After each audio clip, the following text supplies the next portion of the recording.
Hello welcome back to our channel Shruti kitchen and lifestyle. ఈరోజు మనము ఆస్ట్రేలియాలో flower festival చూడడానికి వెళ్తున్నాము. Are you excited Shrita? అవునా? వాట్? శ్రిత ఫుల్ ఎక్సైటెడ్గా ఉంది. కార్ మీద ఎక్కి కూర్చొని ఇట్లే పోతానని చెప్తాను అనమాట. సరే, ఇది మా ఇంటి నుంచి అప్రాక్సిమేట్లీ ఒక 1.5 అవర్ జర్నీ. ఫ్లవర్ ఫెస్టివల్తో పాటు ఈ 1.5 అవర్ లాంగ్ డ్రైవ్ని కూడా ఎంజాయ్ చేద్దాం. రండి మీరు కూడా. పద శ్రిత, చలో. నో సరే. సో ఇప్పుడు నేను కింద కూర్చున్నా బికాజ్ మా అమ్మ చెప్పింది నేను పైన కూర్చుంటా. ఆమె కార్ పైన కూర్చొని జర్నీ చేస్తుందంట. వద్దు, కింద కూర్చో కార్ లోపల అని చెప్పాం. అది ఆమె బాధ, అది ఆమె చెప్పడానికి ట్రై చేస్తోంది. Let's go to flower festival. Because you know why? Why? Because I like nature. Because on one side I like nature, the other side I like rainbow. So Oh, mix in. okay. Mixing of rainbow and nature together is flower festival. Yes. ఏం తెలుసో వీళ్ళకి, మనకైతే అసలు ఏం తెలిసేదే కాదు ఈ ఏజ్లో. శ్రిత conversation చాలా క్యూట్గా అనిపించింది. అందుకే వీడియో ఫార్మాట్ వేరేగా ఉన్నా నాకు తీయాలి అని అనిపించలేదు. మేము అప్రాక్సిమేట్లీ 10 o'clock అట్లా బయలుదేరాము. చల్లగా ఉండింది బయలుదేరినప్పుడు. ఇక్కడ సిటీలోకి ఎంటర్ అయ్యేపాటికి ఫుల్ ఫాగీగా పొగమని చేసుకొని ఉందన్నమాట. తర్వాత మేము మోటార్వేలో వెళ్తున్నాము. అంటే మనకు ఓఆర్ఆర్ ఎలా ఉంటుందో అట్లా మోటార్వే అని అంటారు వీళ్ళు ఇక్కడ. ఇది ఒక టనల్ లోపల నుంచి ట్రావెల్ చేస్తున్నాం అనమాట. ఈ టనల్ సుమారుగా ఒక 5-6 kilometers లాంగ్ అట్లా అనిపించింది మాకు. నాకు దీంట్లో బాగా ఏమనిపించిందంటే ఈ సైడ్స్కి ఒక గ్రీన్ లైట్ ఇండికేట్ చేస్తూ ఉంది చూడండి వెహికల్స్కి. ఇది నాకు బాగా అనిపించింది. టనల్లో మనకు ముందు ట్రాఫిక్ పెద్దగా ఐడియా ఉండదు కదా, సో ఈ ఇండికేషన్ హెల్ప్ అవుతుంది అని అనిపించింది. మనకి ఎట్లా ఇండియాలో ఫాస్టాగ్లో అమౌంట్ కట్ అవుతుంది కదా, ఇక్కడ కూడా కొంచెం సిమిలర్గా అలాంటిదే.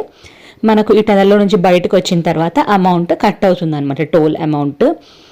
నేను జర్నీ చేసిన ప్రతిసారి ఇది నాకు జరుగుతుంది. ఇంట్లో బ్రేక్ఫాస్ట్ చేయడానికి టైం ఉండదు, సో ప్యాక్ చేసుకొని కార్లో కూర్చొని తింటాను. మోస్ట్ ఆఫ్ ద టైమ్స్ ఇదే జరుగుతుందన్నమాట. ఇప్పుడు మనము డాండనాంగ్ రేంజెస్లోకి ఎంటర్ అవుతున్నాము. ఇది ఈస్ట్ సైడ్ ఆఫ్ మెల్బర్న్ ఉంటుంది, మేము వెస్ట్ సైడ్ ఉంటాం అనమాట. సో అప్రాక్సిమేట్లీ ఇట్లా ఆపోజిట్ డైరెక్షన్లో ట్రావెల్ చేసుకొని వస్తాము. ఈ డాండనాంగ్ రేంజెస్లో ఏంటంటే మనకు ఫ్లైట్లో పోయినప్పుడు ఎట్లా ఫీలింగ్ వస్తుంది కదా, చెవులు బ్లాక్ అయిపోయినట్టు, అలాంటి ఫీలింగే అనిపిస్తుంది ట్రావెల్ చేస్తున్నప్పుడు. మేమైతే మాకు పాపకి అందరికీ చీవింగం తీసుకొని అలా ట్రై చేస్తామన్నమాట. కానీ 2-3 సార్లు మనకు బాగా తెలుస్తుంది ఇట్లా బ్లాక్ అయిపోయినట్టు. నేనైతే ఇది ఇండియాలో ఎక్కువ అట్లా ఎప్పుడు ఫేస్ చేయలేదు. ఇక్కడ ఆస్ట్రేలియాలో ప్రతిసారి ట్రావెల్ చేసినప్పుడు నేను ఇది ఫీల్ చేస్తాను అనమాట. ఈ లొకేషన్ అయితే ఎంత బ్యూటిఫుల్గా ఉందో. ఇది పఫింగ్ బెల్లీ అని ఒక వీడియో నేను పోస్ట్ చేశాను, 100-year old ట్రైన్ జర్నీ అని చెప్పేసి. అట్లా ఆ స్టేషన్ దగ్గరలోనే అనమాట ఈ లొకేషన్. అది క్రాస్ అయ్యి మనం ఇంకా ముందుకు వెళ్ళాలి. కానీ ఈ లొకేషన్ నచ్చి ఇక్కడ ఒక చిన్న బ్రేక్ తీసుకున్నాం కాసేపు, ఒక 15-20 minutes. మెల్బర్న్ క్లైమేట్ ఎప్పుడు అన్ప్రిడిక్టబుల్లే. ఇంతకు ముందు చెప్పాను కదా చల్లగా ఉంది పొగమని చేసుకొని అని. ఒక 1 hourలోనే క్లైమేట్ చేంజ్ అయిపోయింది. ఎంత సన్నీగా అయిపోయిందో క్లైమేట్. ఆ లొకేషన్లో ఆగి కొన్ని ఫొటోస్ తీసుకున్నాను, అవి ఇన్స్టాగ్రామ్లో పోస్ట్ చేస్తాను. ఖచ్చితంగా ఇన్స్టాగ్రామ్లో కూడా ఫాలో చేయండి. ఇప్పుడైతే మనం మన డెస్టినేషన్కి రీచ్ అయిపోయాము. కార్ పార్కింగ్ చేసుకొని మనకి ఇంకొక వే ఇచ్చారనమాట. ఆ వేలో మనము ఇప్పుడు ఎంట్రన్స్ దగ్గరికి వెళ్ళాలి. ఇదో ఈ లైన్ అంతా అక్కడికే వెళ్తుంది. ఎంత సన్నీగా ఉందో మీకు అర్థం అవుతుందని అనుకుంటున్నాను. మేమైతే టికెట్స్ ప్రయర్ బుక్ చేసుకున్నాము, లేదు అంటే ఇక్కడికి వచ్చి కూడా బుక్ చేసుకోవచ్చు. కానీ పబ్లిక్ హాలిడేస్ ఉన్నప్పుడు నాకైతే ముందే టికెట్స్ బుక్ చేసుకోవడం బెటర్ ఆప్షన్ అని అనిపిస్తుంది అనమాట. ఎంటర్ అయిన వెంటనే ఆ రోజు ఏమేం ప్రోగ్రామ్స్ ఉన్నాయి అని ఇట్లా ఒక చిన్న లిస్ట్ లాగా మెయింటైన్ చేసి పెట్టారు. ఎంటర్ అయిన వెంటనే ఇది ఒక షాప్ కనిపించింది అనమాట. చెట్లు గార్డెనింగ్ నచ్చే వాళ్ళకి ఇట్స్ లైక్ హెవెన్ అని అనిపించింది. నేను మా వారు అదే డిస్కస్ చేసుకుంటున్నాం అనమాట. మా అక్కనో మా మావయ్య గారో వస్తే ఈ ప్లేస్కి చాలా ఎంజాయ్ చేస్తారు అని. బికాస్ చెట్లకి అంటే మొక్కలకి కావాల్సిన అన్ని మెటీరియల్స్ ఇక్కడ ఉన్నాయి. ఇక్కడ టూలిప్ ఫెస్టివల్ కూడా అవుతుంది అనుకుంటాను. అక్కడ అవి చూసి నాకు అనిపించింది. చూడాలి, ఒకవేళ కుదిరితే నెక్స్ట్ ఒకవేళ టూలిప్ ఫెస్టివల్ ఉంటే కూడా ఖచ్చితంగా వెళ్ళాలి.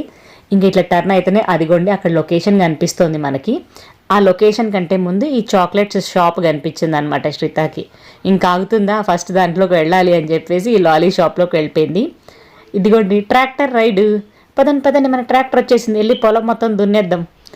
దున్నే ట్రాక్టర్ కాదండి, చూసే ట్రాక్టర్ ఇది. ఈ ట్రాక్టర్ ఎక్కి మనం ఈ మొత్తం పార్క్ అంతా చూడొచ్చు. యాక్చువల్లీ పార్క్ కాదు, పొలమే, ఫామ్ అంతా చూడొచ్చు అనమాట. మేమైతే ఎంటర్ అయిన వెంటనే నేను అసలు అన్ని పూలను చూస్తే ఎంత బాగా అనిపించిందో. ఆ పూల పేర్లు అడగద్దండి, నాకు అన్ని పేర్లు అయితే తెలీదు.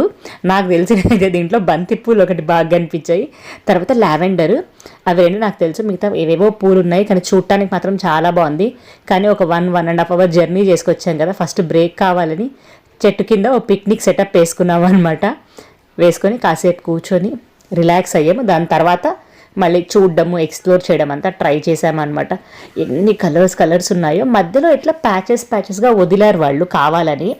అక్కడ కూడా ఉండుంటే ఇంకా బాగుండు అని అనిపించింది. ఇదిగోండి మన బంతిపూలు కనిపించాయి, బంతి చేమంతి అనుకుంటూ. మొత్తానికైతే మన ట్రాక్టర్ రైడ్ కూడా వచ్చేసింది. ఇది $5 పర్ హెడ్. అదే ఫ్యామిలీ టికెట్ తీసుకుంటే కొంచెం తక్కువ పడుతుంది అనమాట. మేమైతే ఎక్కేసి కూర్చున్నాం ట్రాక్టర్లో. శ్రిత కోసం బాలాజీ చిప్స్ తీసుకున్నామంట, ఫుల్ స్పైసీవి. అస్సలు వదలలేదు శ్రిత, కంటిన్యూస్గా తింటూనే ఉంది ఆ చిప్స్ని. నాకేంటంటే కొంచెం తెలిసిన వాళ్ళు ఉన్నప్పుడు వీడియో తీయడానికి కొద్దిగా మొహమాటంగా అనిపిస్తుంది, అంటే వాళ్ళు కంఫర్టబుల్ అవునో కాదో అని చెప్పేసి. సో అక్కడక్కడ కొంచెంగా తీస్తున్నాను. ఈ ట్రాక్టర్ రైడ్ ఏంటంటే మొత్తం ఫామ్ అంతా మనకు ఒక ట్రిప్ చూపిస్తుంది అనమాట. మనం తర్వాత ఒకసారి చూసిన తర్వాత అయితే డిసైడ్ చేసుకోవచ్చు ఎక్కడ కూర్చోవాలి లేకపోతే ఎక్కడికి వెళ్ళాలి అని అనుకొని మేము ఫస్ట్ ట్రాక్టర్ రైడ్ తీసుకున్నాం. దాని తర్వాత మళ్ళీ నడుద్దాంలే అని. నడవలేనంత పెద్దగా అయితే లేదండి, నడవచ్చు. ఫ్యామిలీ అంటే ఒక ఫ్యామిలీనే వెళ్తే అంతా ఎంజాయ్ చేయలేమేమో, కొంచెం ఫ్రెండ్స్ అందరూ కలిసి వెళ్తే బాగుంటుంది అని అనిపిస్తుంది. నేను కూడా జనరల్ ఇట్లా ఏ ప్లేస్కి వెళ్ళినా ట్రై చేస్తానండి ఫ్రెండ్స్ అందరితో కలిసి వెళ్ళటానికి. ఈ డిజైన్ చూడండి, ఇట్లా వేవీగా ఎంత బాగుందో, పింక్ అండ్ గ్రీన్ కాంబినేషన్లో భలే ఉంది కదా. ఇక్కడ ఈవెంట్స్ కూడా ఆర్గనైజ్ చేశారనమాట. అంటే ఎవ్రీ 1-2 అవర్స్కి స్టార్టింగ్లో ఒకటి చూపించాను కదా, ఇట్లా ఒక పోస్టర్ లాగా పెట్టారు అని చెప్పి దాంట్లో మెన్షన్ చేశారు. ఎవ్రీ 2-2 అవర్స్కి అట్లాంటిది. సో ఇలా ఫ్లవర్ గార్డెన్ అంతా తిరుగుతుంటే, ఇంతకుముందు చూపించిందేమో క్యాండీస్ టైప్లో, ఇదేమో చూడండి లావెండర్ కలరు, పింక్, ఎల్లో ఇలా అన్నీ పెట్టారనమాట. ఇది కూడా అంతే వేవీగా ఉంది. సన్ఫ్లవర్స్ ఉన్నాయి, ఇలా భలే అనిపించాయి. ఇవి కలర్ చామంతుల టైప్లో ఉన్నాయి అన్నమాట. ఈ తోట అంతా ఉండడం ఒక ఎత్తు అయితే, అక్కడక్కడ పిక్నిక్ స్పాట్స్ లాగా పెద్ద అంబ్రెలాస్ పెట్టి కూర్చోటానికి బెంచెస్ అవి అరేంజ్ చేశారు. వాటరు, వాష్రూమ్స్ ఇవన్నీ కూడా నీట్గా ఫెసిలిటీస్ ఉన్నాయన్నమాట. కావాల్సిన వాళ్ళందరికీ కూర్చొని ఎంజాయ్ చేయడానికి. పిల్లలకి కూడా మంచిగా గేమ్స్ అవి పెట్టారు, అంటే ఫిజికల్గా వాళ్ళు కొంచెం ఆడడానికి జారేబండ లాంటివి ఇంకా కొన్ని పెట్టారనమాట. సో అన్ని ఏజ్ గ్రూప్స్కి ఎంగేజ్ అయ్యేలాంటి యాక్టివిటీస్ పెట్టారు. నెక్స్ట్ అయితే ఇప్పుడు ఒక బబుల్ షో ఉంది, ఆ బబుల్ షోకి వెళ్ళాలి మేము. చాలా బాగుంది అనమాట చూడటానికి. ఇంతకుముందే చెప్పాను కదా, ఒక్కటే ఫ్యామిలీ వస్తే కొంచెం తొందరగా ఏదో ఊరికో 1-2 గంటల్లో చూసి వెళ్ళిపోవచ్చు అనుకుంటారు. అదే కొంచెం 2-3 ఫ్రెండ్స్ కలిసి వస్తే పిల్లలు కూడా బాగా ఎంజాయ్ చేస్తారని అనిపించింది నాకు. ఇదిగోండి మన ఫోటో సెషన్ స్టార్ట్ అయిపోయింది. ఇక్కడైతే చిన్నగా ఒక ట్రెండ్ యాడ్ చేశాను, కానీ చాలా ఫోటోలు దిగాను. చాలా ఫోటోలు షార్ట్ వీడియోస్లో ఇంకా ఇన్స్టాలో పోస్ట్ చేస్తాను, చూద్దురు. కానీ ఇక్కడైతే ఇప్పుడు బబుల్ షో నడుస్తుంది అనమాట. ఇది పిల్లలకి ఎంత నచ్చిందో. ఫస్ట్ అయితే ఇవిడ ఒక ఫేరీ లాగా వచ్చి ఈ బబుల్స్ గురించి అంతా ఎక్స్ప్లెయిన్ చేశారనమాట. ఎలా బబుల్స్ వస్తాయి అవన్నీ తను చేస్తానని చెప్పి ఎక్స్ప్లెయిన్ చేస్తుంది అనమాట. ఇంత క్యూట్గా ఉందో, బుట్ట బొమ్మ ఉన్నట్టుంది అవి చూడటానికైతే. పిల్లలందరికీ చెప్పి బబుల్స్ పాప్ చేయాలనుకున్న వాళ్ళందరూ ఒక సైడ్ రండి, బబుల్స్ చూడాలనుకున్న వాళ్ళందరూ ఒక సైడ్ రండి అని అలా చెప్పి చేస్తుంది అనమాట. నాకు ఆస్ట్రేలియాలో బాగా నచ్చే విషయం ఏంటంటే, ఏ యాక్టివిటీ జరిగినా పిల్లల్ని దృష్టిలో పెట్టుకొని చేస్తారనమాట. అంటే వాళ్ళకి బోర్ కొట్టకుండా వాళ్ళని ఎంగేజ్ చేసేటట్టు, అంటే ఒక ఫేస్ పెయింటింగ్ పెట్టడమో లేకపోతే చిన్న గేమ్స్ పెట్టడమో ఇట్లాంటివన్నీ పెట్టి చేస్తారనమాట. అది నాకు చాలా బాగా అనిపిస్తుంది. పిల్లలు కూడా ఎంజాయ్ చేస్తారు కదా, వాళ్ళకు కూడా ఇంట్రెస్ట్ వస్తుంది అనమాట ఇట్లా బయటికి రావటానికి. అది నాకు భలే అనిపించింది.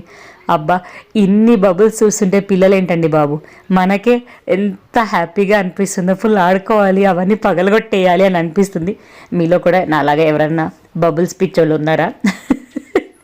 అది మనలోని ఆ చైల్డిష్ మెంటాలిటీ ఉండాలండి.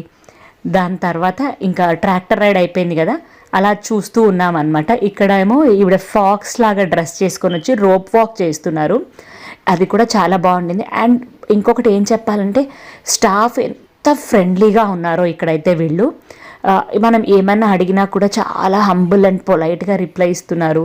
మంచిగా ఇట్లా యానిమల్స్, ఫ్లవర్స్, గార్డెన్ లాగా ఇలా వెరైటీ డ్రెస్సెస్ వేసుకొని అందరినీ ఎంగేజ్ చేస్తున్నారనమాట, వచ్చిన టూరిస్టులందరినీ, అంటే విజిటర్స్ అందరినీ. ఈ flower festival 23rd of March నుంచి ఏప్రిల్ ఎండ్ వరకు మాత్రమే ఉంటుంది. సో అందుకనే నేను ఉగాది వ్లాగ్ కంటే ముందు ఈ వీడియోని పోస్ట్ చేస్తున్నాను అనమాట. సో దట్ ఒకవేళ ఎవరైనా వెళ్ళాలి అని ప్లాన్ చేసుకుంటే వాళ్ళకి హెల్ప్ అవుతుంది అని చెప్పేసి. మేము ఇప్పటి వరకు అన్ని ఫ్లవర్సే అనుకున్నాం, ఇవి కూడా ఫ్లవర్స్ లాగానే కనిపిస్తున్నాయి కదా, కానీ కాదు, ఇవి యాక్చువల్లీ చిల్లీస్. మీకు చూపిస్తా ఉండండి క్లోజప్లో. ఇదిగోండి, మనకు జనరల్లీ మిరపకాయలు ఇట్లా కిందికి వాలి ఉంటాయి చెట్టు నుంచి, ఇక్కడ అప్వర్డ్ డైరెక్షన్లో ఉన్నాయి అనమాట. ఎల్లో ఇంకా రెడ్, 2 కలర్స్ ఉన్నాయి. నేను టచ్ చేసి చూసాను నిజంగా మిరపకాయ అవునా కాదా అని. నాకు పొద్దున ఈ లొకేషన్కి బయలుదేరాలి అన్నప్పుడు చీర కట్టుకొని వెళ్దామని అనిపించింది అనమాట, బాగుంటుంది కదా అని. కానీ చాలా చల్లగా ఉండడం వల్ల మరీ కష్టం అవుతుందేమో అని వద్దనుకున్నాను. కానీ ఒకసారి ప్రీప్లీట్ చేసి ఇట్లా క్యారీ చేశాను అనమాట. సో ఈజీగా అక్కడ కట్టుకొని పిక్చర్స్ తీసుకున్నాను, ఒక 2-3 సరదాగా వీడియోస్ తీసుకున్నాను, మంచి మెమొరీ లాగా ఉంటుంది కదా అని చెప్పేసి. మేము వాళ్ళు ఇంకా క్లోజింగ్ టైం అయింది బయలుదేరండి అనే వరకు ఉన్నామన్నమాట. అయితే మేము మార్నింగ్ నుంచి ఉండడానికి ఫుడ్, స్నాక్స్ అన్నీ తీసుకెళ్ళాము. అక్కడైతే ఫుడ్ స్టాల్స్, ట్రక్స్ అన్నీ ఉన్నాయి, సో నో ప్రాబ్లం. హోప్ ఈ వీడియో మీకు నచ్చింది, హెల్ప్ అవుతుంది అనుకుంటున్నాను. నచ్చినట్టు అయితే లైక్ ఇంకా షేర్ చేయండి. ఒకవేళ ఇప్పటి వరకు మన ఛానల్ని సబ్స్క్రైబ్ చేసుకోకపోతే తప్పకుండా సబ్స్క్రైబ్ చేసుకోండి. మళ్ళీ జర్నీ చేసుకుంటూ ఇంటికి వెళ్ళిపోదాం. Bye bye.